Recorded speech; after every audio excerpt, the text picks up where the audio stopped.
मेरे प्यारे दोस्तों को नमस्कार। मैं तुषार साहू विनय स्टडीगंज से आपके सामने बहुत महत्वपूर्ण टॉपिक लाया हूँ। दोस्तों यह टॉपिक है बाल विकास एवं शिक्षण शास्त्र का।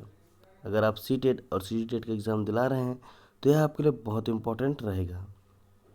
दोस्तों चलिए बढ़ते हैं क्वेश्चन की ओर। पहला क्वेश्चन है, एक शिक्षक को समाज में सम्मान मिलना चाहिए जब वह एक आदर्श जीवन जीता हो, निष्ठापूर्वक अपनी ड्यूटी करता हो, प्रभावकारी तरीके से पढ़ाने में सक्षम हो। ये सभी, जैसे कि आपको पता है, एक शिक्षक समाज में सम्मान मिलना चाहिए तो एक शिक्षक का क्या काम होता है? एक आदर्श जीवन, निष्ठापूर्वक अपनी ड्यूटी करना, टाइम में आना, टाइम में जाना और अच्छे से टाइम टू टाइम स्टडी कराना, प्रभावकारी तरीके से पढ़ाना है सक्षम। सही बात है। एक आप टीचर हो तो बच्चों को ऐसे पढ़ाओ कि वो प्रभावित हो, आकर्षित हो, आपको देखकर ही आकर्षित हो, पढ़ाने के तरीके से आकर्षित हो। तो इसका आंसर क्या हो जाएगा? बताइए दोस्तों, इसका आंसर हो जाएगा डी, ये सभी। चलिए नेक्स्ट क्वेश्चन है, निम्न में से किसे आप अधिगम की सबसे उचित परिभाषा मानेंगे? समस्या हल करने की तरीके, विशिष्ट हुनर का विकास, आचरण संबंधी प्रवृत्ति का विकास, इनमें से कोई नहीं। जब आप एक टीचर हो तो अधिगम की सबसे उचित परिभाषा क्या रहेगा? समस्या हल कराना। गलत। बच्चे का समस्या हल आप नहीं कराओगे, बच्चे खुद करेगा, आप उसे मोटिवेशन कर सकते हो। विशिष्ट हुनर का विकास, विशिष्ट हुनर का विकास ये भी गलत है। आचरण संबंधी प्रवृत्ति का विकास आपको क्या बोला गया है? अधिगम के उचित बोला गया है, ये भी नहीं होगा। तो आंसर क्या हो जाएगा? इनमें से कोई नहीं। चलिए नेक्स्ट क्वेश्चन है, कोई व्यक्ति एक प्रभावकारी तरीके से एक हुनर कैसे सीख सकता है? प्रभावकारी तरीके से अवलोकन करके, सुनकर, पढ़कर, खुद करके। दोस्तों देख सकते हो, अवलोकन करने से कोई सीखता, आप अवलोकन करके सीख सकते हो, लेकिन अवलोकन बस करने से कोई नहीं सीखता, ये हुनर नहीं है।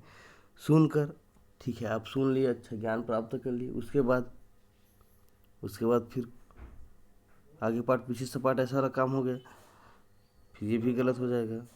पढ़कर, हाँ आप ज़रूर पढ़ लोगे, चलो पढ़ लिए, उसके बाद अब उसको अपने लाइफ में नहीं लाओगे या फिर उसे अपने दिनचर्या में नहीं लाओगे, तो क्या पढ़कर सब चीज़ हो जाएगा? नहीं होगा। तो इसका आंसर क्या हो जाएगा? इसका आंसर हो जाएगा डी, खुद करके।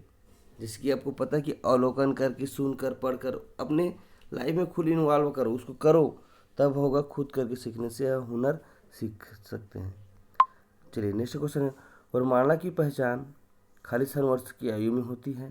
6 वर्ष, 5 वर्ष, 4 वर्ष, 3 वर्ष? बताइएगा, आपको पता रहता है जरूर कमेंट बॉक्स में कमेंट करते रहिएगा। इसका आंसर हो जाएगा 3 वर्ष में। चलिए नेक्स्ट क्वेश्चन है, विद्यार्थियों में सामाजिक विकास विकसित करने हेतु एक अध्यापक को चाहिए कि वह जाने, क्या जानेंगे वह अध्यापक? विद्यार्थियों के व्यक्तिगत रुचियों को, विद्यार्थियों के शारीरिक विकास को, विद्यार्थियों के सभी पक्षों को, विद्यार्थियों के कार्य निष्पादन को।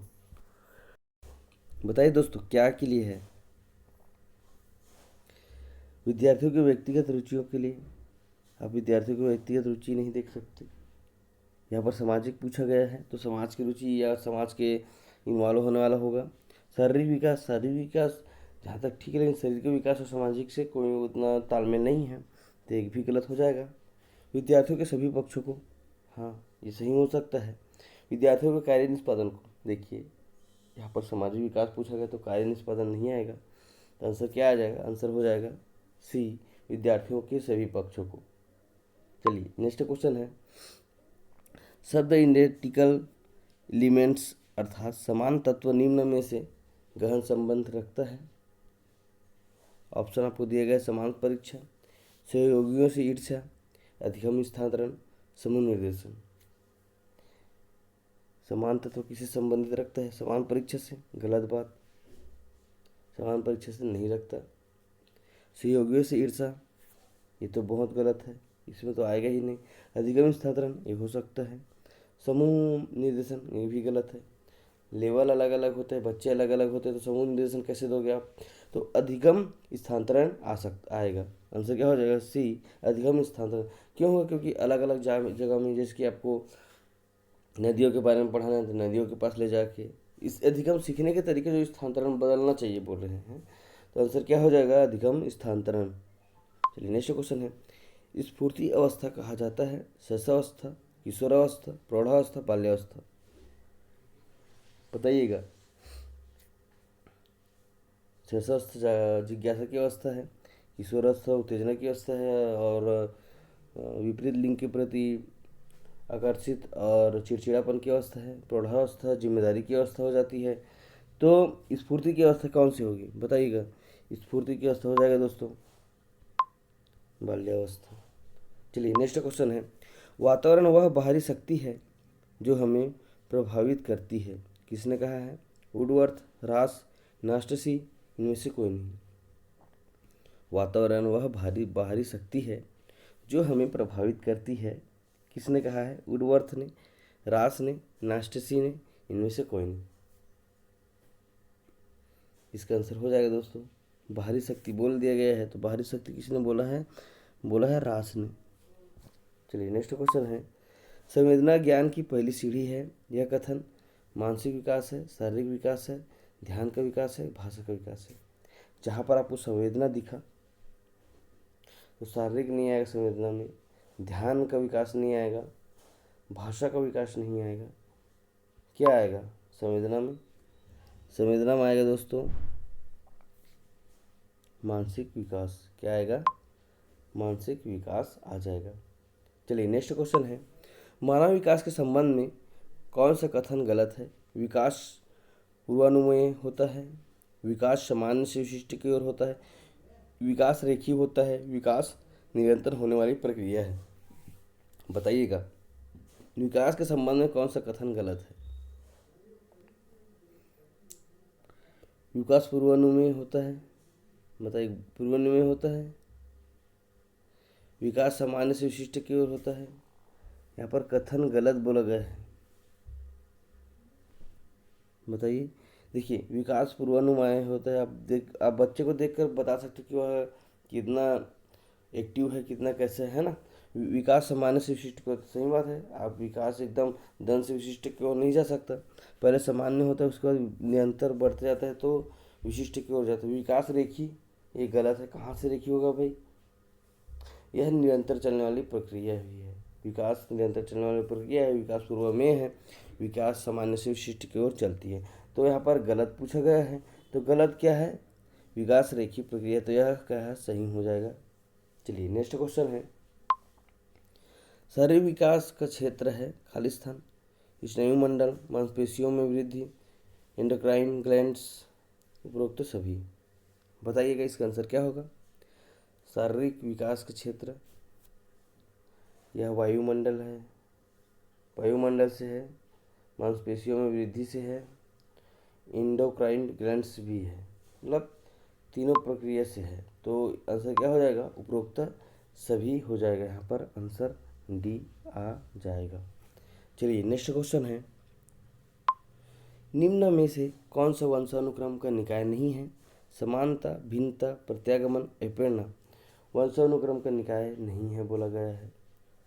समानता तो है ही, भिन्नता तो है ही, क्योंकि समानता भी होता है वंशानुक्रम में, भिन्नता भी होता है, प्रत्यागमन भी होता है, अप्रेरणा नहीं है। क्या नहीं है?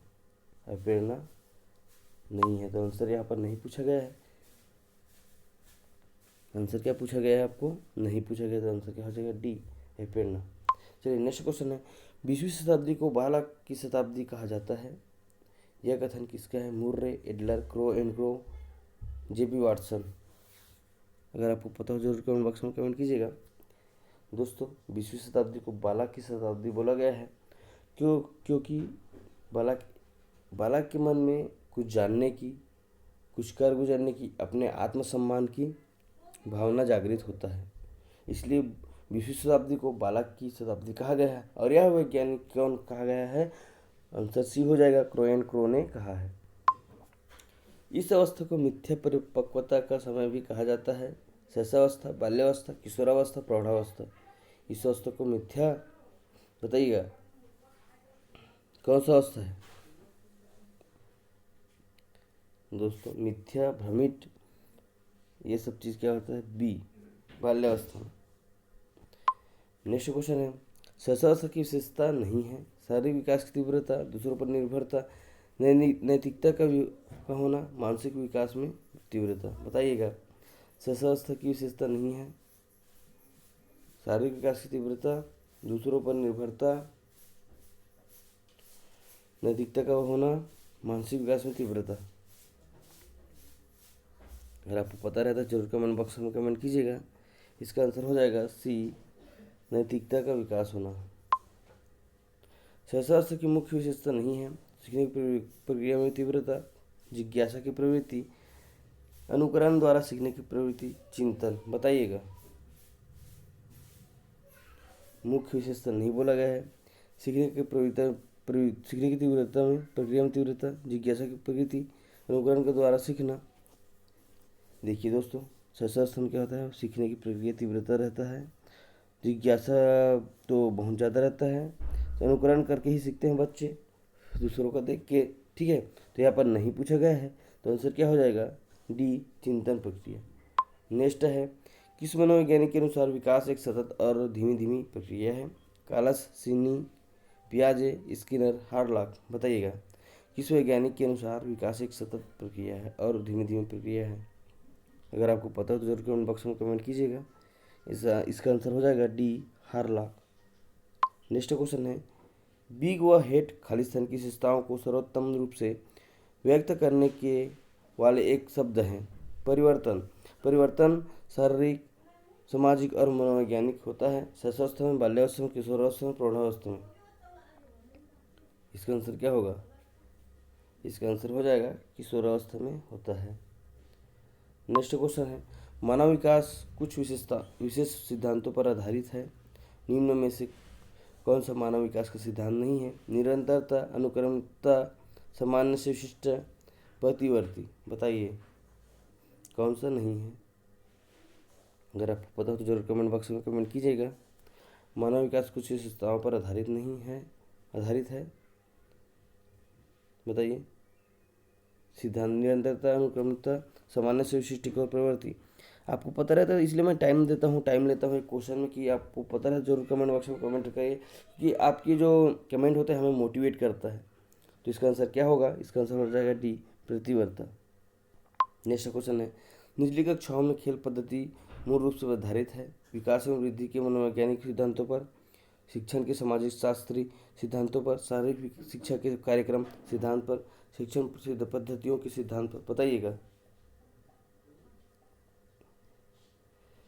दोस्तों, इसका आंसर हो जाएगा ये, विकास एवं वृद्धि के मनोवैज्ञानिक सिद्धांतों पर। थैंक यू दोस्तों। यह वीडियो कैसा लगा, अगर वीडियो अच्छा लगा तो जरूर कमेंट बॉक्स में कमेंट कीजिएगा। और मेरे टेलीग्राम में जुड़ना चाहते हो तो नीचे डिस्क्रिप्शन बॉक्स में आपको लिंक दे दिए गए हैं, तो वहाँ जाकर आप जुड़ सकते हो। थैंक यू, धन्यवाद।